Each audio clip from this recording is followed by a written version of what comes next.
Здравствуйте, дорогие друзья, мои любимые подписчики и гости канала.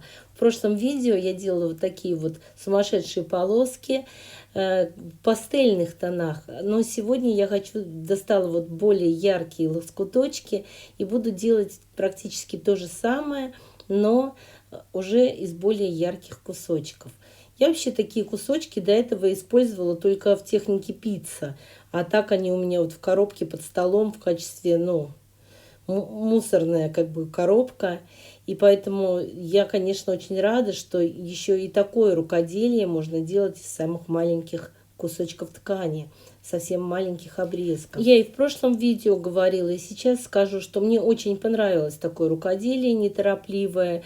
И в то же время, так как у меня полоски эти не очень большие, длинные, то вот сделал какую-то часть и остановился, прекратил на какое-то время, пока другими какими-то проектами можно заниматься одновременно.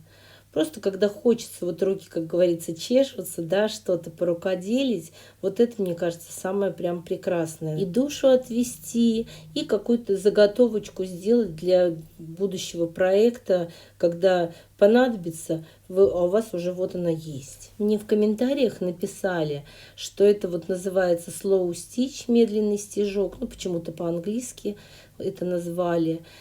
Короче, медленный стежок. Медленными стежками я делаю непонятно какой техники. Тут я использую как бы и декоративные стежки, и обычные, как в боро, такие вот стежочки просто как обыкновенные проштопанные заплатки. Тут и от Crazy есть тоже что-то. В результате получается смесь нескольких техник, но стиль однозначно здесь боху. В некоторых кусочках я оставляю открытые края, а в некоторых подворачиваю и как в аппликации пришиваю. Поэтому тут еще и аппликация как бы получается иногда. Мне, кстати, в комментариях написали, что вот в этой технике slow stitch делают вот такого плана 6-7 сантиметров шириной полосочки. Когда полосочка заканчивается, к ней пришивают следующую, тоже ее расшивают, и в результате делают такой рулончик. И когда плохое настроение, можно развернуть, посмотреть, порадоваться, потому что там в разное время года, в разном настроении вы вышивали, какие-то мысли были разные. И вроде как вспомнить эмоции, которые у вас были, когда вы это делали. Но, если честно, это не для меня. Это, может быть, кому-то это и подойдет. Может быть, для кого-то это будет интересным вот так вот рулончик разглядывать. У меня настолько редко бывает плохое настроение, и оно так быстро проходит, оно бывает не больше 5 минут с моим характером, что мне такое вот рефлексирование не пригодится, но, может быть, кому-то будет интересно вот так вот в рулончик. Я стараюсь все-таки, вот если я что-то сделала, я сразу стараюсь это пристроить куда-то. Но если уж не пристроила, просто лежит у меня, даже на рулончик вряд ли. Вы знаете, я когда начинала эту полосочку вышивать, расшивать, я достала разные яркие лоскуточки, потому что сегодня решила в ярких цветах. И тут, знаете, что я заметила? Что я достаю, достала-то я разные, а использую я как-то что-то красные, зеленые, белые цвета в большей степени. И когда мне вот этот треугольничек синенький попался, и я стала его думать, как мне его обшить, я поняла, что у меня просто уже новогоднее немножко настроение, а в новогодние цвета вот эти красный, белый, зеленый как раз очень даже подходят к Новому году. Поэтому я уже потом дальше начала прямо специально делать какие-то вышивки, украшения, так, чтобы это было уже именно новогоднее рукоделие. И когда пришел, как говорится, план в голову, то после этого мне вообще было очень интересно и легко придумывать, что дальше я буду делать, потому что когда стилистика Нового года, то определенные есть какие-то вещи, которые обязательно бывают на Новый год. И в новогоднем рукоделии эти вещи можно использовать. Я хотела, кстати, спросить, вот мы обычно елку наряжаем, ну, ближе к Новому году, где-то хотя бы дней за 5, но иногда бывает прямо и за один день до Нового года. А я знаю, что многие наряжают елку прям вот сильно заранее. Ну, и некоторые и выносят ее в мае, можно сказать. Но я имею в виду, ну, допустим, в других странах, там, где Рождество отмечают раньше, чем у нас в России, они уже прям вот в начале декабря, может быть, некоторые елки наряжают. Но я не говорю про торговые центры, а я говорю именно ну, про то, как у людей дома.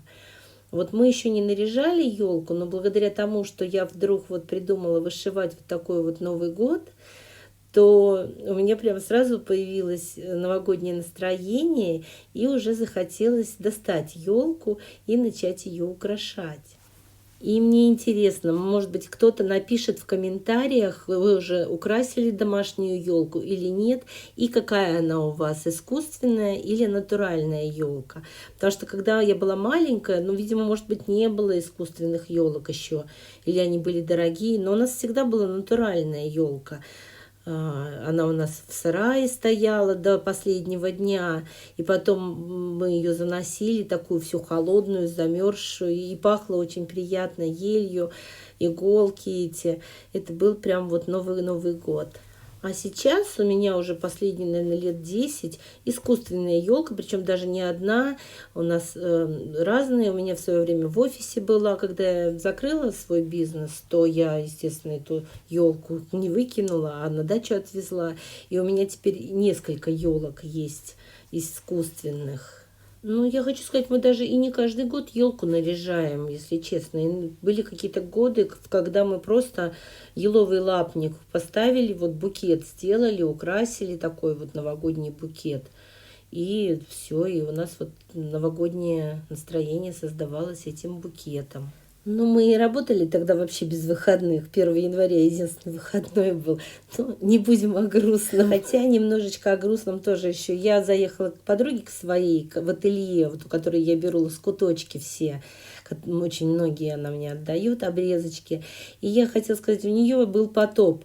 И, ну, особо ничего не пострадало, но мешок с обрезками, который стоял на полу, он весь промок, и она выкинула. Она с тех пор уже завела еще следующий мешок, куда обрезки складывает. Но я не стала, там мало было. А вот именно вот эту сеточку с цветочками, я у нее выгребла, там горсточка была вот этих обрезков, и я их забрала. После того, как я вышла все, но так как я новогоднюю уже прям почувствовала настроение, то я решила еще украсить пайетками с бисером, чтобы уже все сверкало и сияло, как новогоднее. Поэтому решила вот так вот еще украсить дальше. И в результате смотрите, что у меня получилось. Мне очень нравится. Я опять получила удовольствие от самого процесса и теперь наслаждаюсь результатом. Девочки, как же здорово получилось. И веточки вот эти новогодние. Смотрите, я пришивала треугольник, и у меня кружочек получился снизу, и я прям сразу увидела шапку Санта-Клауса, ну или Деда Мороза, но Деда Мороза синие. Вот эти вот предыдущие полоски вот в пастельных тонах, летние такие, две внизу. И вот эти новогодние, зимние, праздничные такие. Мне прям здорово. Я удовольствие получила, вышивая, и от того, что получился такой прекрасный результат. Я тоже этому очень рада.